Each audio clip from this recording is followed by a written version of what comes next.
شاہ تار پر ہر آن رحمت کی نظر رکھنا، کرے دن رات یہ سنت کی خدمت یا رسول اللہ۔ الحمد للہ رب العالمین والصلاة والسلام على سید المرسلین، اما بعد فاعوذ باللہ من الشیطان الرجیم، بسم اللہ الرحمن الرحیم۔ الصلاة والسلام علیک یا رسول اللہ وعلى آلک واصحابک یا حبیب اللہ، الصلاة والسلام علیک یا نبی اللہ وعلى آلک واصحابک یا نور اللہ۔ اسلامی بھائیوں اور اسلامی بہنوں، الحمدللہ عز وجل خالق کائنات جل جلالہ کی زمین پر عشق رسول صلی اللہ تعالی علیہ وآلہ وسلم کا مدنی جام تقسیم کرنے والے ایسے مرد کامل اب بھی موجود ہیں جو فیشن کی آفت میں گرفتار لوگوں کو پیارے مصطفیٰ صلی اللہ تعالی علیہ وآلہ وسلم کی سنت کریمہ کا اسیر بنانے کے خواہاں ہیں۔ یہ اللہ عز وجل کا خاص کرم ہے کہ اس نے ہمیں اس پرفتن دور میں تبلیغ قرآن و سنت کی عالمگیر غیر سیاسی تحریک دعوت اسلامی کا مبلیغ ماحول اور شیخ طریقت امیر اہل سنت ابو بلال حضرت علامہ مولانا محمد الیاس عطار قادری رضوی دامت برکاتہم العالیہ جیسے ولی کامل کی صحبت باثر سے نوازا۔ یقیناً امیر اہل سنت دامت برکاتہم العالیہ ان عظیم ہستیوں میں سے ایک ہیں جن کی مخلصانہ جد و جہد کی برکت سے ہزاروں نہیں بلکہ لاکھوں مسلمان بالخصوص نوجوان برائیوں سے تائب ہو کے نیکیوں کی راہ پر گامزن ہو چکے ہیں۔ الحمدللہ عز وجل بلا مبالغہ امیر اہل سنت دامت برکاتہم العالیہ نے اپنے سنتوں پر بیانات کے ذریعے لاکھوں مسلمانوں کے دلوں میں مدنی انقلاب برپا کر دیا، لہذا تمام اسلامی بھائی اور اسلامی بہنیں اس بیان کو توجہ کے ساتھ سماعت فرمائیں۔ الحمدللہ رب العالمین والصلاة والسلام علی سید المرسلین، اما بعد فاعوذ باللہ من الشیطان الرجیم، بسم اللہ الرحمن الرحیم۔ الصلاة والسلام علیک یا رسول اللہ وعلی آلک واصحابک یا حبیب اللہ، الصلاة والسلام علیک یا نبی اللہ وعلی آلک واصحابک یا نور اللہ۔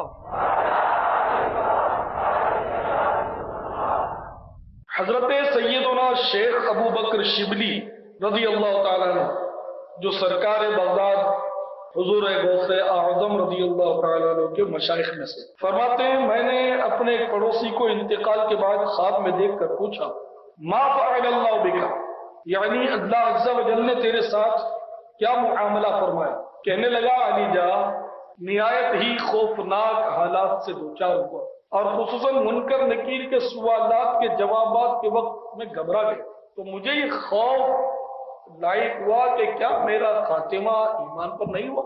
اتنے میں ایک آواز گونج اٹھی، دنیا میں زبان کا صحیح استعمال نہ کرنے کے سبب تجھ پر یہ مصیبت نازل ہو رہی ہے، اب فرشتے مجھے عذاب دینے کے لیے بڑھے۔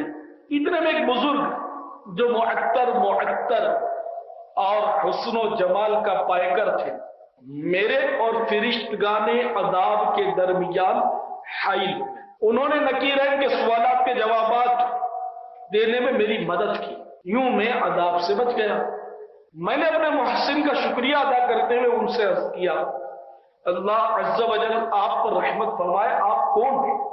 فرمایا، میں تیری کثرت درود کی برکت سے پیدا ہوا ہوں، مجھے قبر و حشر کے ہر مشکل مقام پر تیری مدد کرنے پر مامور کیا گیا ہے۔ حضرت سیدنا موسیٰ کلیم اللہ علی نبینا علیہ الصلوۃ والسلام کے زمانے میں ایک مرتبہ قحط پڑا، بارش ہوتی ہی نہیں، لوگوں نے سیدنا موسیٰ کلیم اللہ علی نبینا علیہ الصلوۃ والسلام کی بارگاہ میں درخواست پیش کی کہ حضور دعا فرمائیے تاکہ بارش ہو۔ سیدی کلیم اللہ علیہ الصلوۃ والسلام نے ارشاد فرمایا، میرے ساتھ پہاڑ پر چلو۔ سب لوگ پہاڑ پر ساتھ ساتھ جانے لگے تو آپ نے اعلان فرمایا، دیکھو کوئی ایسا شخص میرے ساتھ نہ آئے جس نے کوئی گناہ کیا ہو۔ سیدنا موسیٰ کلیم اللہ علیہ نبینا علیہ السلام کا یہ اعلان سن کر سارے لوگ واپس چلے گئے، صرف ایک آدمی ساتھ چلتا۔ حضرت سیدنا موسیٰ کلیم اللہ علیہ نبینا علیہ السلام نے ارشاد فرمایا، کیا تم نے میری بات نہیں سنی؟ اس نے عرض کیا، یا نبی اللہ میں نے آپ کا ارشاد سنا۔ فرمانے لگے، تو کیا تم بالکل بے گناہ؟ تو عرض کی، حضور مجھے اپنا کوئی گناہ یاد تو نہیں ہے، البتہ ایک گناہ کا تذکرہ کرتا ہوں، اب وہ گناہ ہے یا نہیں ہے وہ فیصلہ آپ نے کرنا۔ وہ کیا؟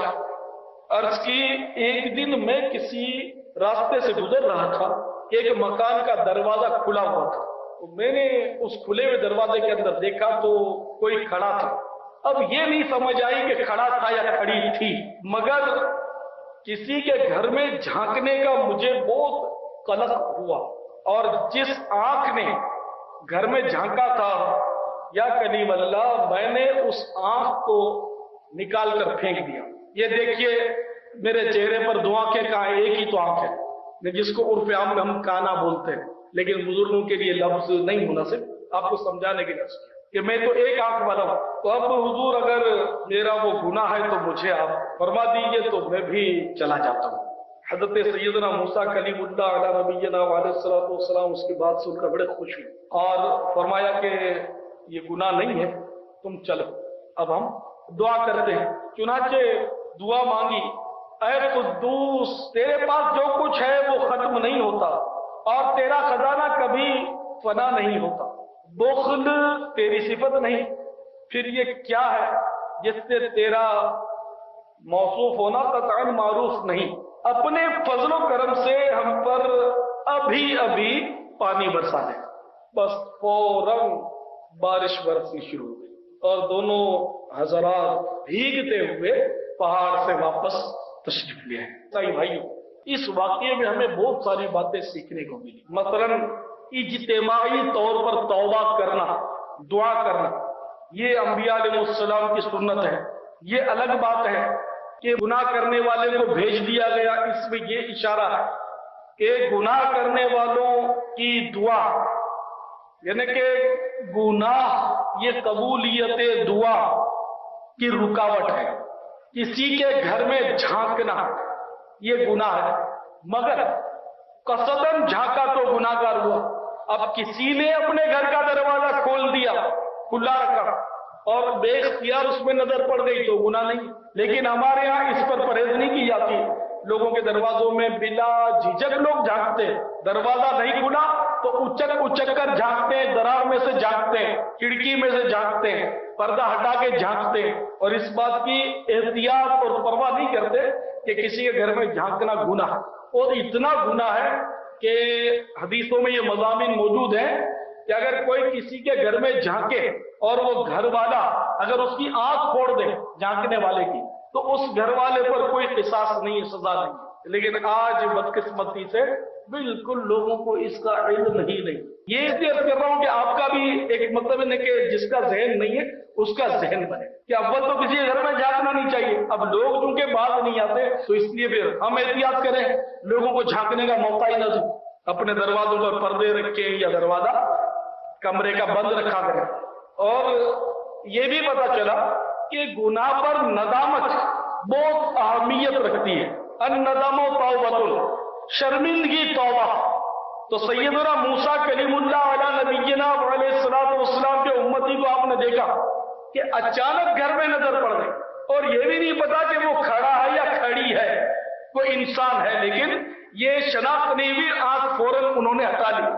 لیکن پھر بھی اتنی ندامت ہوئی کہ میں نے کسی کے گھر میں جھانکا کیوں؟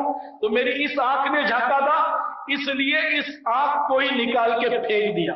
اور ہم دن میں بیسیوں سینکڑوں ہزاروں گناہ کرتے ہیں، ہمیں احساس تک نہیں ہوتا۔ تو پھر ایسے لوگوں کو مرتبے بھی ایسے ہی ملتے ہیں۔ اور اس سے یہ بھی معلوم ہوا کہ آنکھ کی حفاظت یہ بہت ضروری امر ہے، اور یہ آنکھ جو ہے یہ بہت سارے گناہ کرواتی ہے۔ بدقسمتی سے اس کی طرف ہماری بالکل بھی توجہ نہیں، ہماری آنکھیں ہر وقت ہر طرف دیکھتی رہتی ہیں۔ چنانچہ قرآن پاک میں اللہ تبارک و تعالی ارشاد فرماتا ہے، سورۃ النور پارہ 18واں، قُل لِّلْمُؤْمِنِينَ يَغُضُّوا مِنْ أَبْصَارِهِمْ وَيَحْفَظُوا فُرُوجَهُمْ ذَلِكَ أَزْكَىٰ لَهُمْ إِنَّ اللَّهَ خَبِيرٌ بِمَا يَصْنَعُونَ وَقُل لِّلْمُؤْمِنَاتِ يَغْضُضْنَ مِنْ أَبْصَارِهِنَّ وَيَحْفَظْنَ فُرُوجَهُنَّ وَلَا يُبْدِينَ زِينَتَهُنَّ إِلَّا مَا ظَهَرَ مِنْهَا۔ میرے آقا نعمت امام اہل سنت عظیم البرکت عظیم المرتبت پروانہ شمع رسالت مجدد دین و ملت مولانا شاہ احمد رضا خان علیہ رحمت الرحمان اپنے شہرۂ آفاق ترجمہ قرآن کنز الایمان میں اس کا ترجمہ کچھ یوں کرتے ہیں، مسلمان مردوں کو حکم دو اپنی نگاہیں کچھ نیچی رکھیں اور اپنی شرمگاہوں کی حفاظت کریں، یہ ان کے لیے بہت ستھرا ہے، بے شک اللہ عز و جل کو ان کے کاموں کی خبر ہے۔ اور مسلمان عورتوں کو حکم دو اپنی نگاہیں کچھ نیچی رکھیں اور اپنی پارسائی کی حفاظت کریں اور اپنا بناؤ نہ دکھائیں مگر جتنا کوئی ظاہر ہے۔ بھائیو، نگاہیں کچھ نیچی رکھنے کی قرآن پاک میں تعلیم دی جا رہی ہے حسب ضرورت۔ اس حکم قرآنی پر غور کیجئے اور اپنے عمل کا محاسبہ کیجئے تو ہماری آنکھیں عورت کو بھی دیکھتی ہیں، امرت کو بھی دیکھتی ہیں، عورتوں کی تصاویر کو بھی دیکھتی ہیں، بلکہ معاذ اللہ فلمیں اور ڈرامے تک دیکھتی ہیں۔ ہر گھر میں سنیما گھر بن گیا اور ان آنکھوں سے نہ جانے کیا کیا دیکھا جاتا ہے۔ ذرا غور تو کیجئے، ہمارے اسلاف کے عمل کی طرف توجہ تو کیجئے۔ حضرت سیدنا داؤد طائی رحمت اللہ تعالیٰ علیہ کو کسی نے دیکھا کہ اپنے آستانے سے باہر تشریف لائے اور آنکھیں آپ کی بند ہیں، تو عرض کیا حضور خیریت؟ تو آنکھیں آپ کی بند ہیں۔ تو ارشاد فرمایا کہ 45 سال ہو گئے مجھے، میں آنکھیں کھولتا ہی نہیں، بس میں چاہتا ہوں کہ میں جس سے محبت کرتا ہوں اسی رب کو دیکھوں۔ مجھے یہ عجیب سا لگتا ہے کہ میں محبت تو اللہ سے کروں اور دیکھوں کسی اور کی طرف، اس لیے میں آنکھیں بند ہی رکھتا ہوں۔ سیدنا شیخ شہاب الدین سہروردی رضی اللہ تعالیٰ عنہ کے بارے میں منقول ہے کہ وہ 40 سال تک اپنی آنکھوں پر پٹی باندھے رہے تاکہ نگاہوں کی حفاظت ہو۔ اسلامی بھائیوں، ہمارے بزرگان دین، ہمارے اسلاف عبادت گزار ہونے کے باوجود، پرہیزگار ہونے کے باوجود آنکھوں کے معاملے میں اس قدر ڈرتے تھے اور اتنی سختی سے گویا کہیے کہ آنکھوں کا قفل مدینہ لگاتے تھے۔ اور ایک ہماری حالت ہے کہ ہم اپنی آنکھوں کا بالکل خیال ہی نہیں رکھتے، یعنی نظر کے بارے میں بھی قیامت دن پوچھا جائے گا، اس کا اپنے کو کوئی احساس ہی نہیں ہے۔ بزرگان دین تو فرماتے ہیں کہ نظروں کو قید رکھو، ان کو مباح مناظر بھی مت دکھاؤ، کہ اگر ان کو تم مباح مناظر دکھاؤ گے تو کل جا کر یہ ناجائز کی طرف بھی اٹھیں گی، لہذا ابھی سے ان کا راستہ بند کر دو کہ یہ جیسے سینری جس کو ہم بولتے ہیں یہ بھی مت دکھاؤ۔ جیسا کہ سیدنا امام محمد غزالی رحمت اللہ تعالی علیہ کیمیا سعادت میں نقل کرتے ہیں کہ حضرت سیدنا حسان کہیں تشریف لیے جا رہے تھے رضی اللہ عنہ کہ ایک جگہ بڑا خوبصورت منظر دکھائی دیا، کوئی عمدہ عمارت تھی یا کوئی خوبصورت، جیسے کہ ہمارے ہاں تو روڈوں پر چوکوں پر شو پیس بنے ہوتے ہیں بڑے بڑے، تو کوئی خوبصورت منظر ان کو دکھائی دیا تو آپ وہ کھڑے ہو اور پوچھنے لگے یہ کس نے تیار کیا ہے، مگر ساتھ ہی اپنی اس غلطی کا احساس ہو گیا کہ یہ بھی نہیں کیا، اپنے نفس سے خطاب کیا، فرمانے لگے کہ تجھے آخر اس سے کوئی واسطہ یا تعلق بھی ہے جو خامخواہ یہ فضول سوال کر ڈالا، اس کے بارے میں معلومات کرنے کی تجھے کیوں سوجی، لے اب اپنی سزا بھی سن لے۔ اور اب تیری سزا یہ ہے، اس فضول منظر کو دیکھنے اور اس کے بارے میں معلومات کرنے کی سزا یہ ہے کہ 1 سال تک تجھے روزے رکھنے ہوں گے۔ اور واقعی یہ سزا وہ اپنے آپ کو دے کر رہے ہیں۔ اور ہم لوگ تو خود تفریح گاہوں پر جا کر مناظر دیکھتے ہیں، انہیں یہ حضرات تو مباح مناظر دیکھنے سے بھی کتراتے ہیں، انہیں سینری یا باغ بغیچے، آبشاریں، خوشنما باغات، پھلواریاں، یہ دیکھنا، پہاڑ، یہ سب جائز ہے دیکھنا، مگر یہ حضرات ان چیزوں کو بھی نہیں دیکھتے۔ ان حضرات کی سوچ یہ ہوتی تھی کہ ان چیزوں کو دیکھیں گے، مباح مناظر کو دیکھیں گے، حسن دیکھنے کا شوق پیدا ہوگا، جمال دیکھنے کا شوق پیدا ہوگا، اچھی اچھی چیزیں، سجاوٹیں دیکھنے کا جب شوق پیدا ہوگا آنکھ کو، اس کی اجازت دیں گے تو یہ دلیر ہوگی اور پھر پھسل کر محرمات میں جا پڑے گی، انہیں پھر ناجائز مناظر بھی دیکھنا شروع کر دے گی۔ بات ان کی بڑی سمجھ میں آتی ہے کہ واقعی آج کل تو خیر جگہ جگہ اس طرح کے چوک پیس بنے ہوتے ہیں، ہم لوگ دیکھنے سے بعد آتے ہیں، طرح طرح کے سائن بورڈ لگے ہوتے ہیں کہ نظر کو کتنا بھی قابو کرو وہ اچھل کر وہاں جا پہنچتی ہے، کہ ان میں اتنا اٹریکشن آج کل رکھا جاتا ہے کہ آدمی اس کو دیکھے بغیر چوکتا ہے، جیسے ایڈورٹائزمنٹ کے بورڈ۔ یہ روایت ذہن میں اگر ہے اور رچ بس جائے کچھ دیکھتے وقت کہ دیکھو اگر حرام اور ناجائز کی طرف نظر کی تو قیامت کے روز آنکھوں میں آگ بھر دی جائے گی، مکاشفۃ القلوب میں روایت ہے۔ تو اس لیے آنکھوں پر کنٹرول کیا جائے، مثلا ہم راستے میں جا رہے ہیں تو ظاہر نصیب کے نیچے دیکھیں، ادھر ادھر دیکھنے کی جب ضرورت ہو ادھر ادھر دیکھیں، مثلا جب روڈ عبور کر رہے ہیں تو اب دائیں بائیں دیکھنے کی ضرورت پڑے گی کہ کہیں ادھر سے کوئی گاڑی نہ آ رہی ہو، کہیں ادھر سے کوئی بس نہ آ رہی ہو، تو یہ ضرورت ہے۔ تو اب دائیں بائیں دیکھ کر پھر سڑک عبور کی، اسی طرح ڈرائیونگ کر رہا ہے وہ دیکھے گا حسب ضرورت ادھر ادھر، لیکن جو گاڑی کے اندر بیٹھا ہے ڈرائیو نہیں کر رہا وہ ادھر ادھر دیکھے، اس کا ادھر ادھر دیکھنا فضول ہے یا نہیں یہ خود ہی غور کر لے۔ اور یہاں دنیا میں اب دیکھنے کا کیا رہ گیا، آپ دائیں طرف دیکھو گے تو فلم کا بورڈ نظر آئے گا، بائیں کھڑکی سے دیکھو گے تو ایڈورٹائزمنٹ کا بورڈ نظر آئے گا، اس پہ بھی عورت کی تصویر۔ اچھا چلو سیدھا سامنے دیکھو تو اسکوٹر پر کوئی محترمہ ڈبل سوار جا رہی ہیں اور اس کی چٹیاں لہرا رہی ہے فضا میں، اور ظاہر ہے اس کے کھلے ہوئے بالوں کو دیکھنا بھی حرام، اس کا نکلنا تو گناہ ہی ہے اس طرح ہے نا، مگر ہم نے دیکھا تو ہم بھی گناہ گار ہوئے، تو سامنے دیکھا تو اس پر نظر پڑی، چلو اس پر نظر نہیں پڑی تو کوئی سوزوکی جا رہی ہے تو اس سوزوکی کے پیچھے فلم ایکٹریس کی فوٹو لگی ہوئی ہے، آج کل یہ بھی ہو رہا ہے، یعنی گناہ اتنا عام ہو گیا اور گناہ پر لوگ اتنے جری اور بہادر ہو گئے کہ خود نہیں دیکھ رہے اس فوٹو، وہ ان کو نظر نہیں آتی، ڈرائیور صاحب کے پیٹھ کے پیچھے، لیکن بس پیچھے بنا دیے کہ لوگ دیکھیں اپنی آنکھیں آرام سے بھریں، تو بے پردہ عورت کی تصویر سوزوکی کے کانچ پہ بنی ہوئی ہے، ٹرک جا رہا ہے ٹرک پر بہت بڑی تصویر کسی عورت کی بنی ہوئی ہے، سامنے دیکھیں تو بھی مصیبت، دائیں دیکھیں تو مصیبت، بائیں دیکھیں تو مصیبت۔ اچھا کسی گاڑی کی طرف دیکھیں، روڈ پر جو گاڑی جا رہی ہے اس پہ دیکھیں تو بھی پرابلم کہ وہ کار کوئی خاتون ڈرائیو کر رہی ہیں تو اس کی کلائیاں کھلی نظر آ رہی ہیں، اس کے لہراتے ہوئے بال نظر آ رہے ہیں، ڈرائیونگ کی سیٹ پر نظر نہیں پڑی، پچھلی سیٹ پر نظر پڑی تو اس پہ بے پردہ عورتیں بیٹھی ہوئی ہیں، آدمی کرے تو کیا کرے، جدھر دیکھے ادھر نہ دیکھنے والی اشیاء نظر آ رہی، مناظر نظر آ رہے ہیں تو کرے کیا، کرنا کیا تھا، آنکھیں نیچے رکھے۔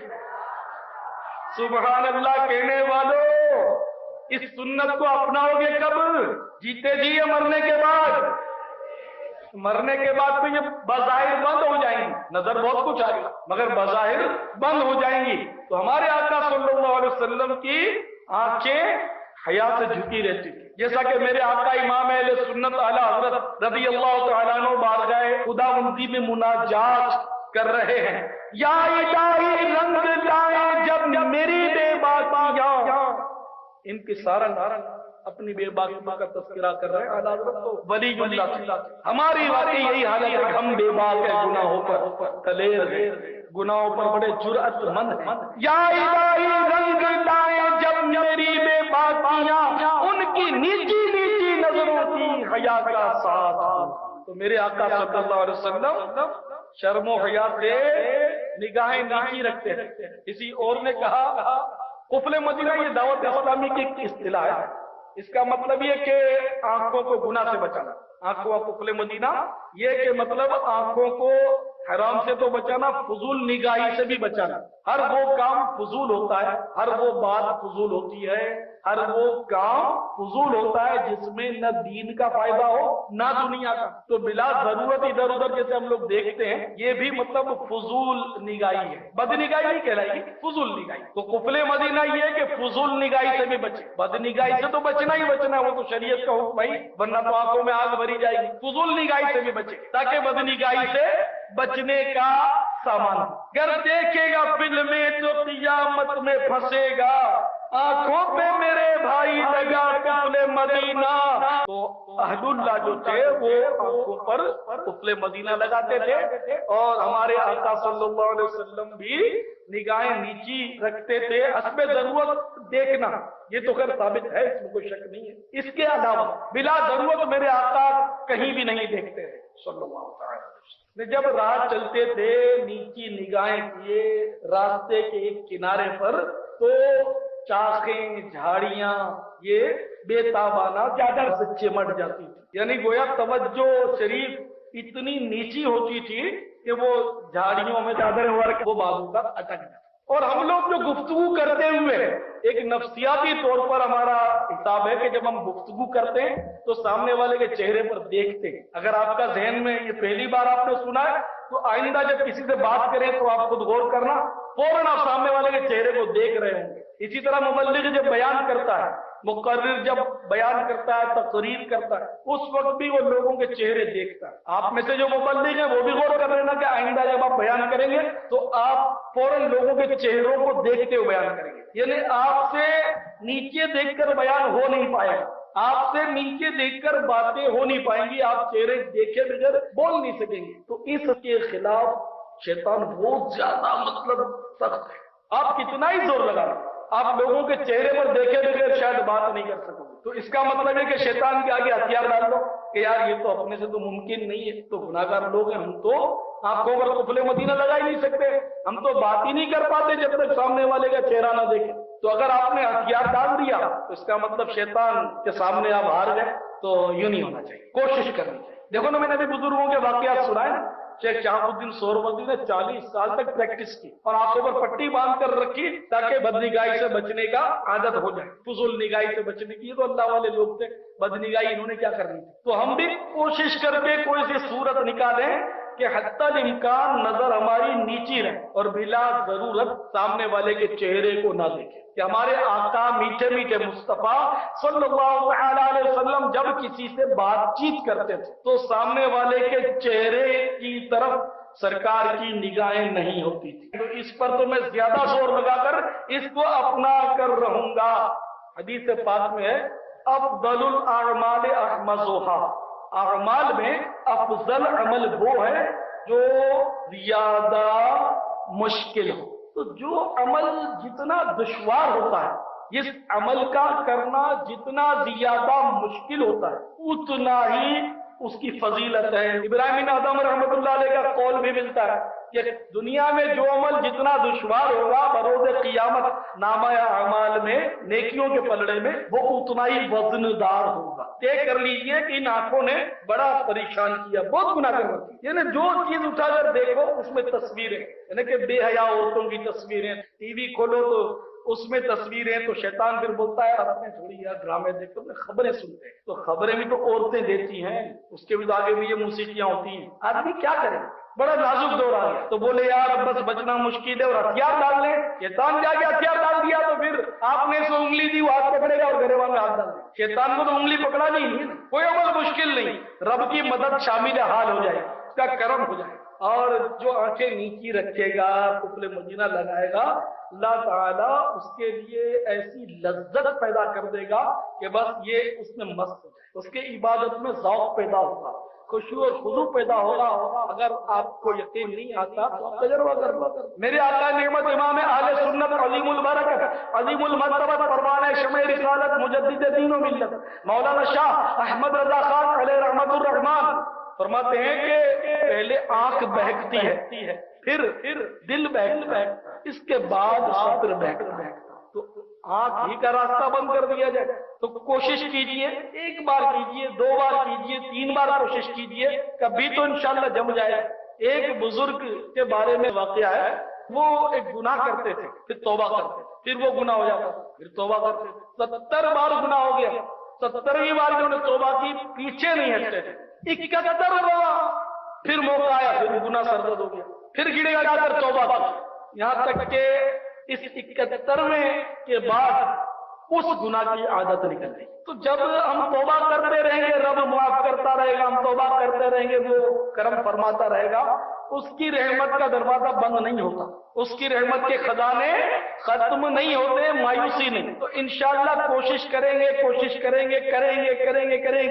آخر کبھی تو شیطان دم دبا کے بھاگے گا، ہم اس سے ڈرتے رہیں گے شیطان سے، اور مجبوریاں یوں سوچتے رہیں گے تو شیطان تو کمزور دیکھ کر کوئی بھی قابو پا لیتا، تو شیطان کے آگے کمزور ہونا ہی نہیں ہے، بس رب کی رحمت پر ہمیں بھروسہ کرنا۔ تو اللہ والوں کی شانیں تو نرالی ہیں۔ ہم بولتے ہیں آنکھیں بڑی نعمت ہے، حقیقت میں آنکھیں بڑی نعمت ہے، تو اس نعمت کا استعمال کیا تو حضرت سیدنا زید انصاری رضی اللہ تعالیٰ عنہ سے پوچھئے کہ آنکھوں کا استعمال کیا ہے؟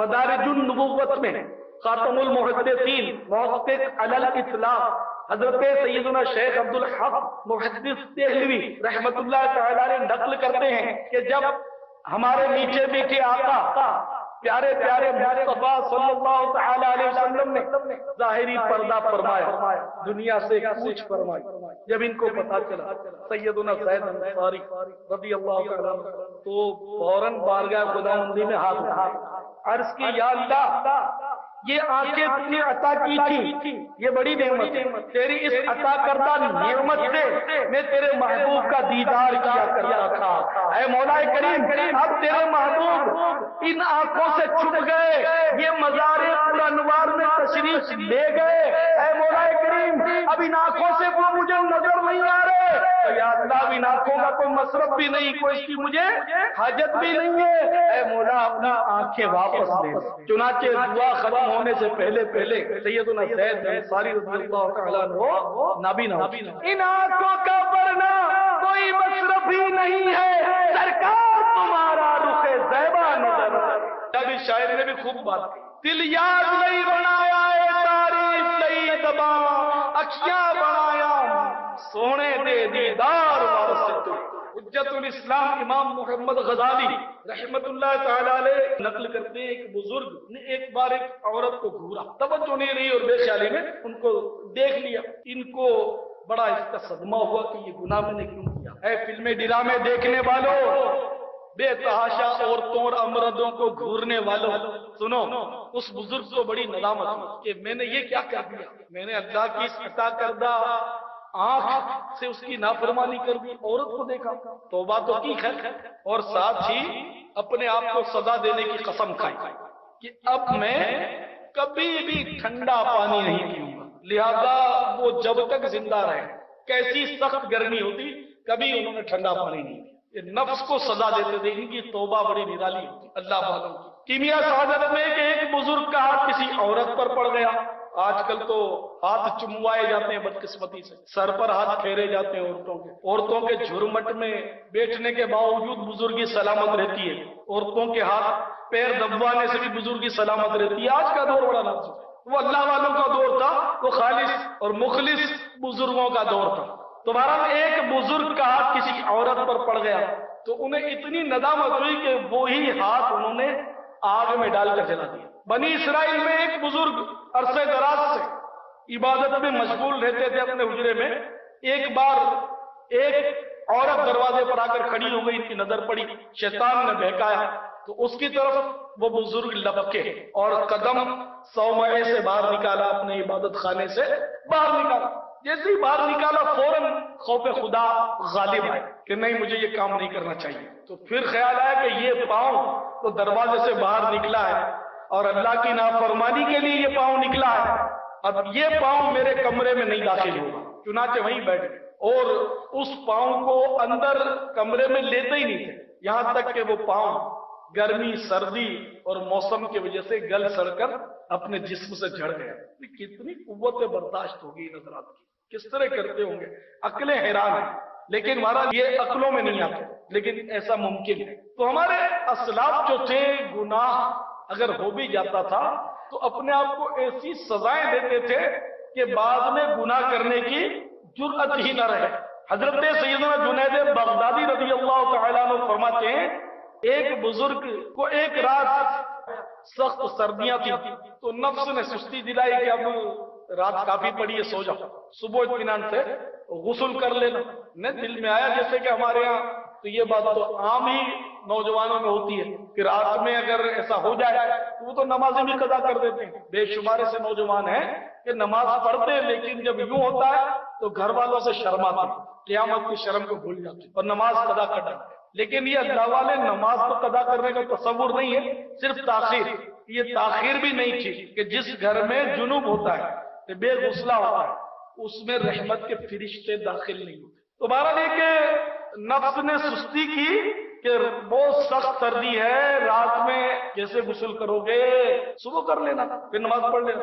جب یہ بات آئی تو بزرگ رحمت اللہ تعالی علیہ نے قسم کھائی کہ میں اس نفس کو سزا دوں گا اور اب میں کپڑوں سمیت نہاؤں گا اور کپڑوں کو نچوڑوں گا بھی نہیں، اپنے جسم ہی پر خشک کروں گا۔ چنانچہ انہوں نے ٹھنڈے پانی سے غسل کیا، کپڑوں سمیت، کپڑوں کو نچوڑا بھی نہیں اور ٹہلتے رہے تاکہ ہوا لگتی رہے، اور اس طرح مطلب یعنی کہ ٹھٹرتے ٹھٹرتے انہوں نے اپنے کپڑے اپنے جسم ہی پر سکھائے۔ کیسی سزا دی ہم سوچ بھی نہیں سکتے۔ سردیوں میں گرم پانی چاہیے وضو کے لیے، اس سے بھی وضو کرنے میں سستی ہوتی ہے، گیزر لگا ہوا ہے پھر بھی سستی ہوتی ہے، نمازیں قضا ہو جاتی ہیں کہ لحاظ سے کون نکلے۔ اور ان اللہ والوں کی تو کیا شان تھی، یعنی کیسی نرالی ان کی سوچ تھی، کیسی مدنی سوچ تھی، اور کتنا حسین انداز ان کے ہاں مطلب توبہ کا ہوتا تھا۔ جبھی تو ان کو یہ مدارج ملتے تھے اور یہ درجات حاصل ہوتے تھے۔ حضرت سیدنا ابو طلحہ رضی اللہ تعالیٰ عنہ صحابی اپنے کھجوروں کے باغ میں نماز ادا کر رہے تھے کہ ایک پرندہ اڑتا وہ سامنے سے گزر گیا۔ بس وہ پرندہ بڑا حسین تھا، نظر اس پرندے پر پڑی نماز پڑھتے پڑھتے، اور کچھ غفلت سی ہو گئی، رکعت بھول گئے کہ کون سی رکعت، اس پرندے کی وجہ سے کہ 3 ہوئی 2 ہوئی کچھ یاد نہیں۔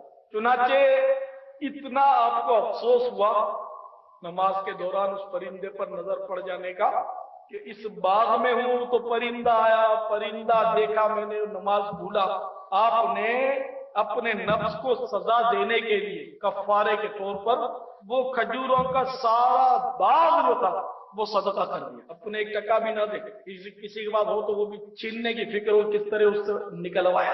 اور یہ اللہ والوں کی شان تھی، صحابہ کرام کی مدنی سوچ تھی۔ حضرت مالک فرماتے ہیں کہ ایک دن رباح القیسی نماز عصر کے بعد ہمارے یہاں تشریف لائے اور کہا کہ ذرا اپنے والد صاحب کو باہر دو۔ تو میں نے کہا کہ اس وقت وہ سو رہے۔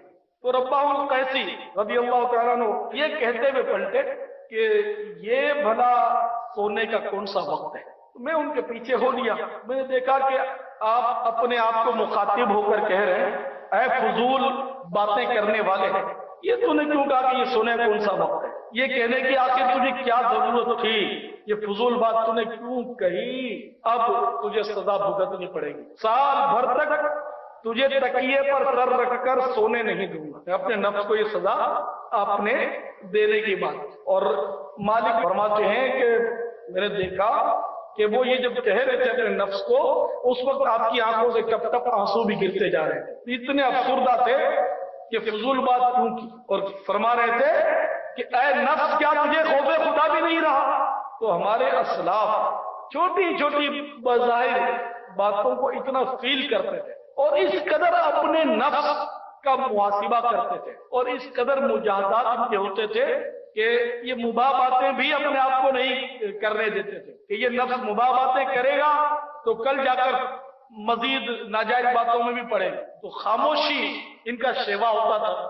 زبان کے قفل مدینہ کا علم یہ ہوتا تھا کہ حضرت سیدنا حاتم اصم رحمت اللہ تعالی علیہ کے بارے میں منقول ہے کہ آپ نے ایک مرتبہ فضول جملہ زبان سے ارشاد فرما دیا، فضول بات نکل گئی، تو اتنا رنجیدہ ہوئے اور اپنی زبان کو اس قدر دانتوں سے کچلا کے خون نکل آیا، اور اس کے بعد عہد کیا کہ جب تک زندہ رہوں گا کسی سے بات نہیں کروں گا۔ چنانچہ 20 سال تک آپ زندہ رہے اور کسی سے بات ہی نہیں۔ حضرت سیدنا بابا فرید الدین گنج شکر رحمت اللہ تعالی علیہ اپنے ملفوظات شریف میں فرماتے ہیں کہ اللہ تبارک و تعالی نے جب حضرت سیدنا آدم صفی اللہ علی نبینا و علیہ الصلوۃ والسلام کے مبارک منہ میں زبان کو رکھنا چاہا تو زبان سے فرمایا اے زبان دیکھ تجھے پیدا کرنے کا مقصد یہ ہے کہ تو میرے نام کے سوا کسی اور کا نام نہ لے اور میرے کلام کے سوا اور کوئی کلام نہ پڑھے، اگر ان کے علاوہ تو نے کچھ اور کہا تو یاد رکھ تو بھی اور باقی اعضاء بھی مصیبت میں گرفتار ہوں گے۔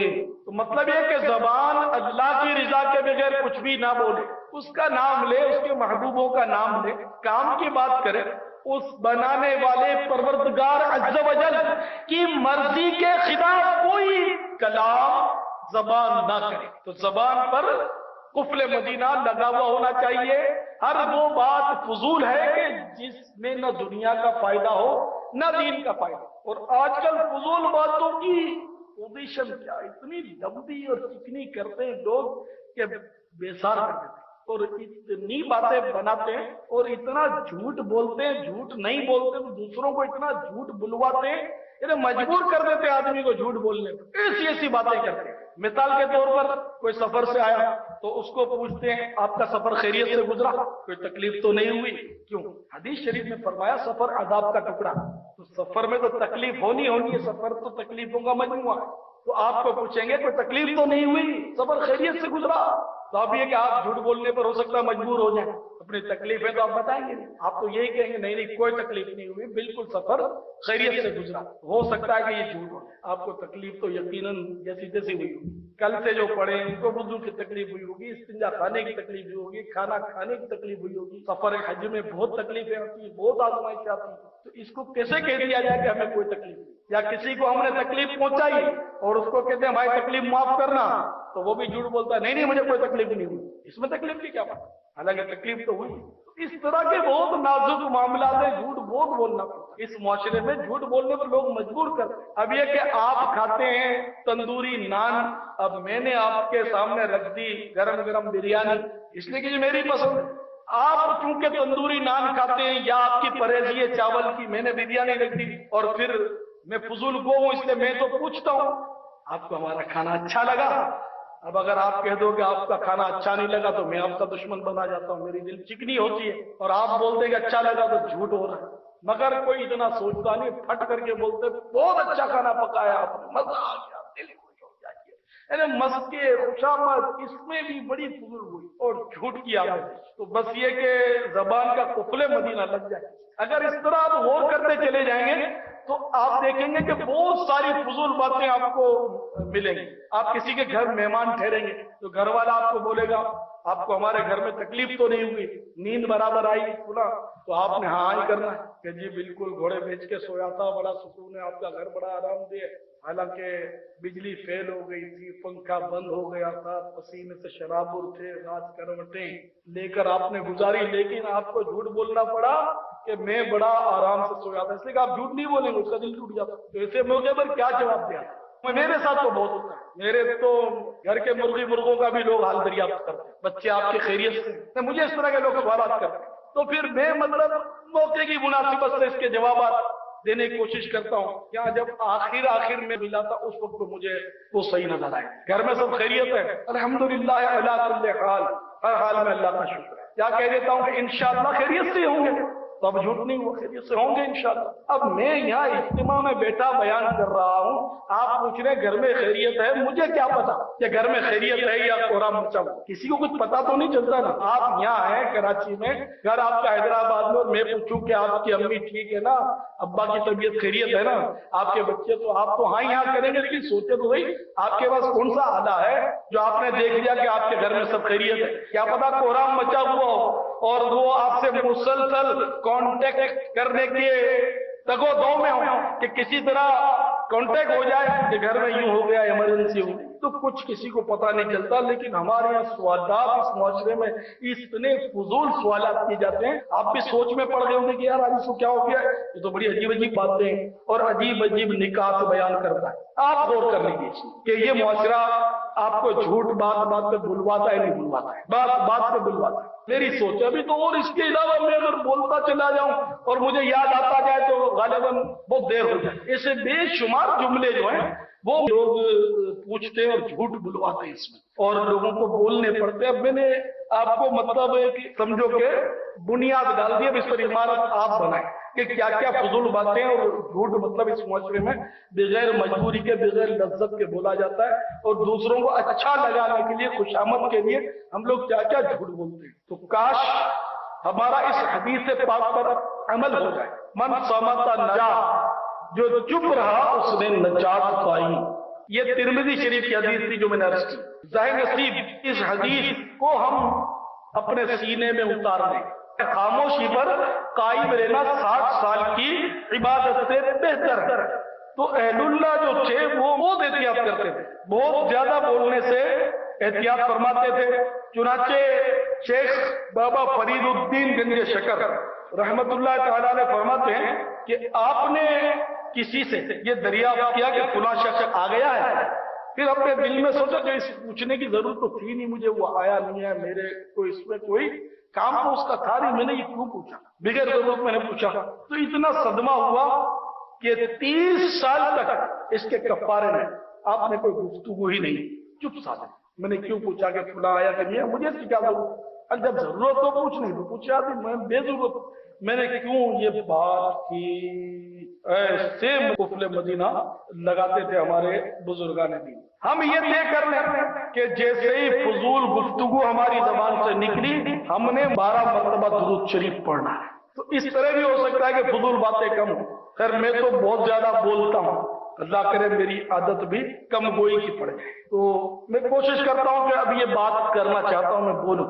بار ایسا ہوتا ہے پھر میں سوچتا ہوں کہ یار یہ نہ بولوں تو، کیونکہ اس کا کوئی فائدہ نظر نہیں آ رہا، ٹھیک ہے ابھی نہیں بولتے اس کے اس بولنے کی جگہ پر چلو درود شریف پڑھ لیتے۔ تو اس طرح الحمدللہ کوشش کرتا ہوں اور درود شریف پڑھ لیتا ہوں، تو دل کو سکون ملتا ہے کہ اس بولنے میں اتنا فائدہ نہیں تھا جتنا انشاءاللہ درود شریف پڑھنے میں فائدہ ملے گا۔ ہاں نیکی کی دعوت، اچھی بات کرنے میں حرج نہیں ہے، جیسے بیان ہو رہا ہے تو اس کو ہم فضول نہیں کہیں گے، ٹھیک ہے نا، بلکہ یہ تو خاموشی سے افضل ہے۔ اب اس بیان میں بھی محتاط رہنے کی ضرورت ہے، اور وہ ہم سے نہیں ہو پاتی، احتیاط نہیں ہو پاتی۔ سیدنا حجت الاسلام امام محمد غزالی رحمت اللہ علیہ فرماتے ہیں کہ جو بات ایک لفظ میں ہو سکتی ہے اگر وہ بات 2 لفظ میں تو دوسرا فضول ہے اور اس کے لیے وبال ہے۔ تو ہم یعنی کہ ایک بات کو 10 لفظوں میں بھی بول کر تھکتے نہیں، بلا ضرورت کئی الفاظ میں ہم بولتے ہیں، اور کئی الفاظ تو لغت میں بھی فضول ہے۔ مثلا اگر آپ اس پر غور فرمائیں گے تو تقریباً کی عادت ہوتی ہے ذرا کام وام کر لوں، کھانا وانا کھا لوں، تو یہ وانا اور وام یہ فضول ہے، محمل بولتے ہیں جس سے کوئی معنی نہ بنتے۔ روٹی ووٹی فضول، چائے شائے، چائے اور ساتھ میں شائے بولا تو یہ ظاہر فضول ہوا۔ پانی وانی، پانی پونی، نوکری ووکری، بچہ بچہ، یعنی اس طرح کے تو اتنے الفاظ، مطلب مثالیں میں کیا تو آپ سے گفتگو کریں اگر غور کرنے کی عادت پڑی آپ کی، ذہن بنا مدنی، تو آپ خود دیکھیں گے آپ گھڑی گھڑی رک جائیں گے کہ یار یہ فضول لفظ نکلا، اب کیا، اب درود شریف پڑھنے کی اپنے آپ کو میٹھی میٹھی مدنی سزا دیں، نفس کو تکلیف دیں گے درود شریف پڑھیں 12 مرتبہ۔ تو اس طرح بے شمار الفاظ، پھر ایک بات جو کہنی ہے وہ چند لفظوں میں کہی جا سکتی ہے، اس پر لمبا لیکچر دیتے ہیں کہ سامنے والا بھی بیزار ہو جاتا ہے، اپنا عمل نامہ بھی فضول باتوں سے پر ہو جاتا ہے۔ اور امام غزالی رحمت اللہ علیہ منہاج العابدین میں فرماتے ہیں کہ قیامت جب قائم ہوگی، زمین تانبے کی سخت گرم سورج آگ برسا رہا ہوگا، شدت پیاس سے زبان لٹک رہی ہوگی، بھوک سے کمر ٹوٹ رہی ہوگی، جنت میں جانے سے روک دیا جائے گا، اور فضول گفتگو بھرا اعمال نامہ ساری مخلوق کے روبرو پڑھ کر سنانا پڑے گا۔